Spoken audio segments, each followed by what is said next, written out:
So with Trey Henderson being fed up with the Cincinnati Bengals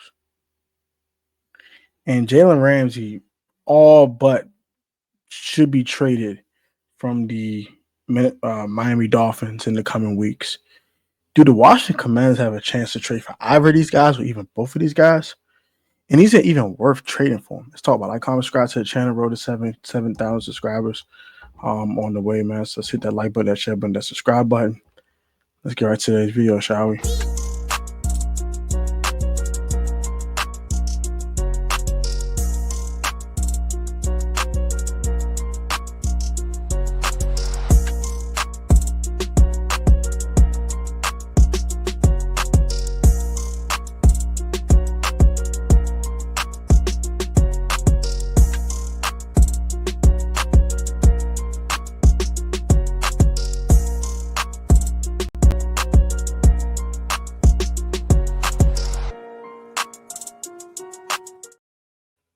Welcome back to the PSN Commands. Now with your boy Tonka 8 Tech back in the video. If I get to a glory to God, our God turn on God's open doors and pay way for all people in the Lord's name. Prayer. Today's video, I'm here about the Washington Commanders. If I get too far into a quick verse of the day, this is from Mark chapter 12, verse 10. It states as follows: the Bible reads, Haven't you read this passage of scripture?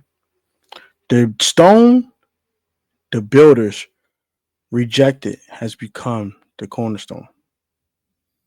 So you have to read the full chapter for more context, but that is the verse of the day. Let's get right into today's video, however. So Trey Henderson sounds off about the Cincinnati Bengals.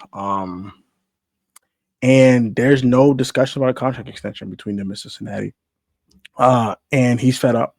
He's not going to play under the current contract he has constructed with the Bengals, which is a 1-year deal at $18.5 million, I believe. No surprises here. I'm not surprised to hear that. Trey Henderson has had 35 sacks over the last 2 seasons. He's one of the best edge rushers in football, if not the most productive edge rusher in football over the past 2 years. He led the league in sacks the last 2 years. So the numbers speak for itself. He should be paid as much as such. And I know he's 30 years old, but since now you're in win now mode, you can't afford this man not to play. You don't have a good defense, as said. And now your best defensive player is saying he's not going to play for you, so you give him an extension. You want to just give him his money. Just give him his money.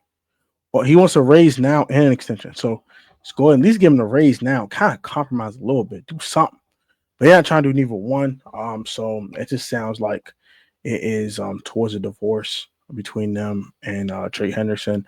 And I think the Commanders should pounce on it if they can. The Bengals are very steadfast in not trading him. I'm not surprised to hear that at all. If you're a Commanders fan, you should not be surprised about that either.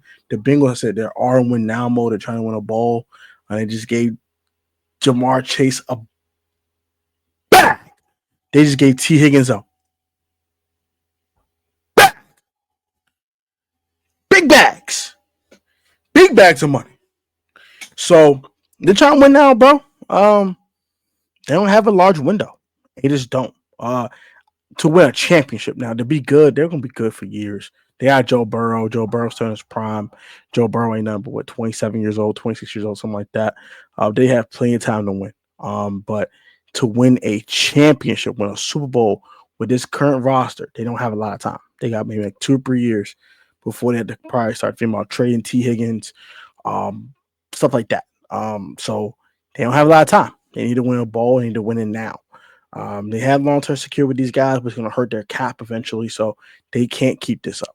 You know what I'm saying? They can't keep paying Jamar Chase $45 million or $40 million, whatever it is, paying T. Higgins $28, $29 million while still paying Joe Burrow $52, $53 million or whatever he's getting paid. I think it's like 55 or something like that. It's a lot of money. And then you're going to invest into Trey Henderson too. So it's just a lot of money being paid. So I think the Bengals should cut their losses and trade them. And the Commanders should jump on it. Now, what would it take? They're not getting a first-round pick for Trey Henderson. He is 30 years old. So the most I think they can get is maybe a 2026 second, but the Commanders don't have that, right? So they have to give up a 2027 second-round pick, which is that ideal for the Bengals to get compensation 2 years down the line for a guy that you're trading now? Maybe, maybe not. But maybe the Commanders can say, "Hey, look, man, I give you Breeze next 2 years. I give you Bree this year, Bree next year. A Bree this coming draft in 2026, and then a Bree in 2027. Might throw you Dorrance Armstrong part to do.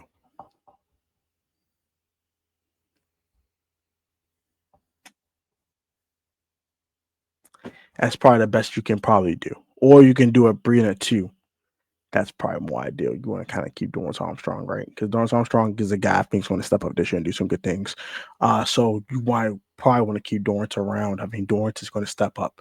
He played a lot better toward the end of last season. I mean, he's going to take that momentum and even play even better this year. So you don't want to let Dorrance get traded in this trade. You kind of want to keep him around. So if you got to give an extra round of draft capital to keep a Dorrance Armstrong around, I probably advise you to do so. Or if you want to sign a guy like Zadarius Smith and trade for Trey Hendrickson, you can do that as well.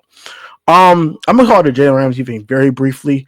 That's not gonna happen. I just don't, even with his draft value. I know Goat House, out to the Goat House, shout to Riz. Um, I know he said his trade value should be a fifth rounder. Even at a fifth rounder, you drafted Trey Amos in the second round. You have Mikey Sammer still. You have a guy like Marshawn Lattimore. Where does Jalen Ramsey fit in that? You gonna just trade for him for a insurance policy for Marshawn Lattimore? He's getting paid like almost $20 million this season. You're gonna have like one of the most expensive wide receiver rooms and cornerback rooms in football. Probably not a good idea, right? So I'm going to kind of dead the whole Jalen Ramsey thing. But Trey Henderson's definitely a possibility, I think. A long shot, yes, but a possibility nonetheless. It just makes sense for the Commanders to jump on it, especially if the Bengals not going to pay him. The Commanders have the draft capital for 2027, along with 2026 draft capital to make the move happen. I said 2026 third round pick and a 2027 second round pick should do it for the Bengals. That should be enough draft capital to get Trey Henderson off their hands. They're not getting a first round pick. I don't care what it takes. You're not getting a first round pick. I'm sorry. He is 30 and he needs an extension and he needs a raise now. So they have enough money to give him a raise now and give him a short term extension, probably like 3 years, $90 million, something like that, to pretty much end his career as a Washington Commander at that point. I hope he doesn't drop off too much between now and age 33 because that would be bad. But nonetheless, you're in win now mode. So if he can give you that 13.5 to 17.5 sack production like that brings you to Super Bowl levels. That brings you from a team that Riz had out the playoffs in Goat House to a team that should be fighting for the number one seed in the NFC playoffs. I think you go from a borderline 5th, 6th, 7th seed to definitely a powerhouse. You're contending for the NFC East title, and you're contending for the number one seed in the NFC conference if you get a guy like Trey Hendrickson, though. But that's my thoughts on that. What are your thoughts on it? I hope you guys enjoyed the video. Like, comment, subscribe to the channel. Road to 7,000 subscribers, like I said. So hit the subscribe button, hit the like button, hit the share button. I will have a post on my community tab later on this week. Today is Tuesday, so probably like tomorrow or Thursday. I am off the next 2 days off of work, so I can give you guys a lot of content and do some things done. I'm trying to have a collab with Real Robinson. I'm trying to confirm that as well. So when I confirm that, I will let you guys know in the community tab, as well as have the thumbnail done by my boy Cameron Wallace or my guy John Dow from Ball and Burgundy. Shout out to bro. Either one of them. So I'll give you guys an update sometime tomorrow about that possible collaboration. And I have a special announcement for you guys. For all you guys that voted on Instagram, you kind of know. Go follow me at Protest Sports Network _ to kind of get the scoop. But let's just say subscribers and we're about to take a trip to watch the Commanders play. It's not Madrid though. Chill out. All right. It's not the Madrid, but it'll be somewhere. I'll let you guys vote for that in a live stream later on this week. I'll try to go live with Rio or Juan or somebody. I'm gonna have a collaboration time this week, probably for Thursday afternoon. So keep that in mind and keep that on your docket. And love you guys. Catch you guys next video. And Trey Henderson to DC. Let's make it happen. Peace.